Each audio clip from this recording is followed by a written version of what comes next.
Yo comencé a valorar el agua cuando tenía 5 años. Desde el pozo que traía el agua a mi casa recorría 1 kilómetro. Y en una madrugada me caí, me tropecé con algo y el agua salió el cántaro por mi cabeza. Se hizo 1000 pedazos y no sabía cómo entrar en la casa por miedo a mis papás. A la semana supe que ya no va a ser necesario de traer el agua del pozo, sino traerlo desde el cerro. O sea, de más lejos. Yo me puse más triste.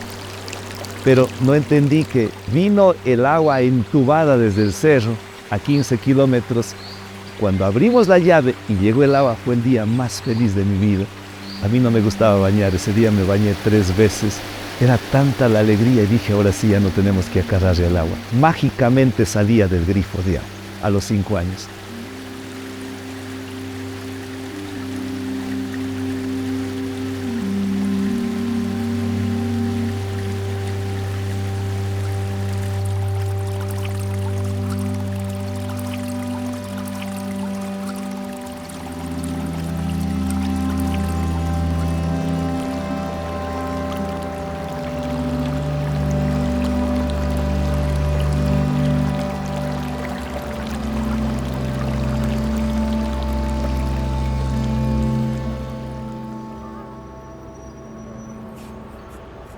Cuando pensamos en el cambio climático, miramos toda la Tierra, el Ártico, cómo se relaciona con los océanos, ¿no? Y hablamos de centígrados que se calienta el planeta. Y cuando miramos a los defensores del agua, nos olvidamos que estas luchas muy concretas, muy puntuales, por un río, por un bosque, por un ecosistema, son las mismas, porque quien defiende las aguas de Quimsacocha está defendiendo la Amazonía, son aguas que fluyen hacia la Amazonía.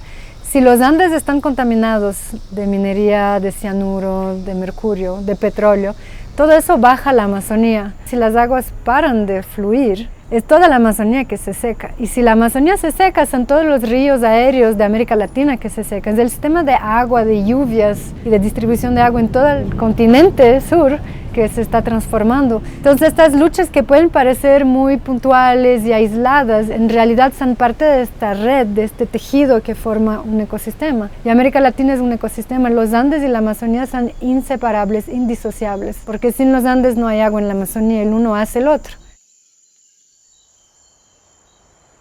Nos encontramos en Quimsacocha, que significa 3 lagunas. Estamos a 3.800 sobre el nivel del mar. Este es el espacio, el humedal, el páramo, en donde genera y regula las fuentes hídricas. De estas lagunas, una parte va al Pacífico y la otra parte va a la Amazonía. No habría Amazonía sin los páramos andinos. Y estos pajonales que se encuentran aquí, estos retienen y estos captan el agua de estas lagunas, como digo, van regando comunidades, ciudades. De aquí nace 3 ríos, el Ritkay que va al Pacífico, el río Tarqui, el río Yanuncay que pasa por el corazón de la ciudad de Cuenca que tiene como cerca de 1 millón de habitantes. Y por defender estas agüitas, por defender este espacio mágico, por defender esta energía, esta vida, esta fuente de vida, estas aguas, hemos sido criminalizados, perseguidos, vilipendiados, 6 veces encarcelado por defender estas agüitas. Junto a mis compañeras, a mis compañeros hemos sufrido represiones. Hemos estado en momentos tan difíciles donde incluso nos secuestraron y casi a 4 compañeros nos acabaron con nuestras vidas. Pero defender este espacio natural, mágico, que la Providencia o la Pachamamita nos puso acá, vale la pena. Siempre es nuestra costumbre, para entrar a este espacio natural, mágico, sagrado, pedir permiso a la Yacumamita, la Madre Agua, y luego reciprocarle ofrendándoles con flores secas, pero no botándoles, sino con ternura, que nos dé más agüita, más frescura, más sabiduría, más sapiencia, más cariño, más ternura. Más vida, más amor. La frescura, el sabor de estas agüitas.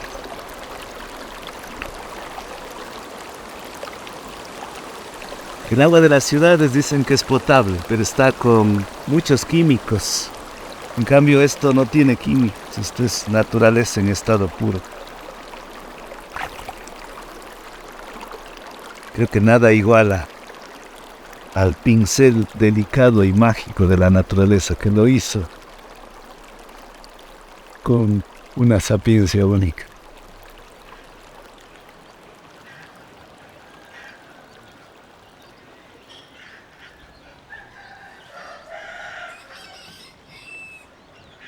Hola mamita, ya estoy aquí en Tarqui, ya estoy comiendo el rico desayuno.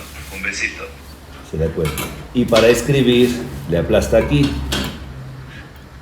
Entonces, un poco para usted es más difícil estar escribiendo las letras, todo. Es más práctico. Aplasta el micrófono y habla lo que quiera. Verá, al Milton le voy a escribir. Yo estoy bien con el teléfono. Ya, perfecto, le voy a pedir que llame ahorita para ver si sabe. Los mayores nos dejaron su legado, nos dejaron su enseñanza, que tenemos que luchar por el agua, que ella nos provee de todo, nos da su líquido vital. Todo animal, todo ser viviente que se mueve de la tierra necesita agua. Si no hubiera agua, fuera un desierto, y será un desierto si entra la minería aquí.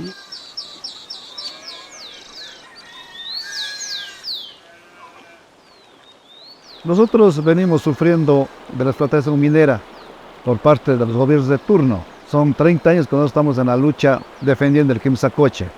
Porque el agua es agua, ¿no? El agua vale más que el oro, es nuestro lema, ¿no? Entonces que nosotros estamos en esta lucha que no hemos dado pie atrás y estamos esperando que alguna vez se haga justicia. Lamentablemente hay dirigentes que han perdido conciencia, que no valoran lo que es el agua, la vida. Entonces, simplemente van y cogen cosas pequeñas y dividen a la gente, dividen a las comunidades. Creo que la lucha por el agua tiene 500 años en América Latina, ¿no? Empieza con Potosí, que sigue siendo extraída. Es una lucha histórica que tiene que ver con la historia de la colonia, de la construcción del Estado, de extraer recursos de los territorios de aquí y llevarlos a Europa, y en el proceso no solo despojar a las comunidades locales, destruir el tejido social, humano, cultural, lingüístico, pero también dejando mucha contaminación detrás. Entonces, cada siglo, cada décadas, ahora se viene intensificando este proceso. Había una ola fuerte desde los 2000 con el incremento del precio del oro y de la plata, y ahora con el COVID ha incrementado más aún. Entonces hay una aceleración por el extractivismo minero, petrolero en los territorios andinos. Nos encontramos en San Bartolomé, una parroquia de La Suay al sur del Ecuador. Aquí estuvo una minera de capitales filipinos, extrayendo el mineral plata y otros minerales. Se declaró en quiebra para no pagar los impactos ambientales, para no hacer el cierre de mina.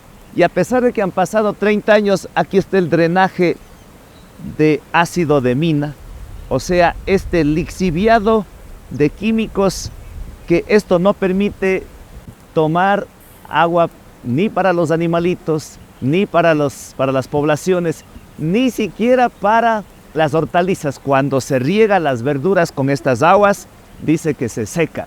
Entonces, aquí, para tener una idea, se explotaba plata. Esto era una gran laguna que proveía de agua para las comunidades que se encuentran en la parte de abajo, para riego, para los animalitos, para las vaquitas. Hace 30 años vino la minera y la desecó por completo. Hoy quedan solamente ahí una pequeña vegetación, adentro el lodo tóxico, y en la cola de la laguna un poquito de agua ahora porque está lloviendo. Y ese es un ecocidio que se cometió en este lugar, provocado por la minería sustentable.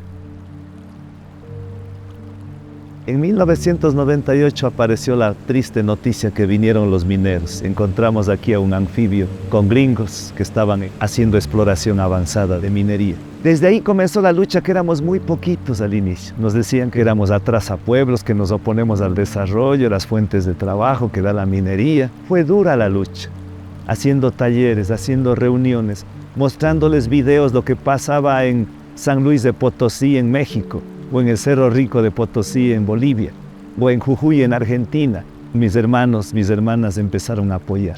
En el 2008 se pensaba ya explotar aquí. La resistencia pacífica, no violenta, evitó que el taladro y la maquinaria y las cuchillas destrocen este paraíso natural que es una bendición de la Pachamamita. Se dice que la minería nos va a dar desarrollo. La minería es sustentable. ¿Cómo que es sustentable si el oro no se siembra? La otra cara de la medalla es despojo, es violencia, es corrupción, es engaño. La naturaleza no es ningún supermercado para la mercancía. La naturaleza es la mejor expresión de bondad, de sencillez y de sabiduría. Ahora, después de todos esos recorridos de criminalización, de persecución, de encarcelamiento, valió la pena. En el 2021, 8 de cada 10 cuencanos dijo no a la minería. Preferimos el agua. Hay que defender el agua con nuestra propia vida misma, porque el agua vale tanto que no tiene precio. Somos agua. Del agua venimos, al agua devenimos. Tenemos que globalizar la resistencia pacífica, globalizar la solidaridad. A mí muchos hermanos y hermanas me dicen, pero Yaku, ¿hasta cuándo vamos a seguir luchando? Van 25 años de lucha, de persecución, de despojo, de violencia. ¿Hasta cuándo luchamos? Yo les respondo, hasta el último latido del corazón y el primer latido de nuestras hijas y de nuestros hijos. O sea, esta lucha es intergeneracional. A la final el ecosistema fue fragmentado de manera artificial y son comunidades que están conectadas por sus aguas. Literalmente tomamos la misma agua, somos hechos de las mismas aguas, nuestros cuerpos y sueños. Entonces lo urgente es conseguir, tanto a nivel local como mundial y regional, darnos cuenta de este tejido, de cómo estamos articulados este tejido más amplio y consolidar, que el tejido se vaya apretando el hilo.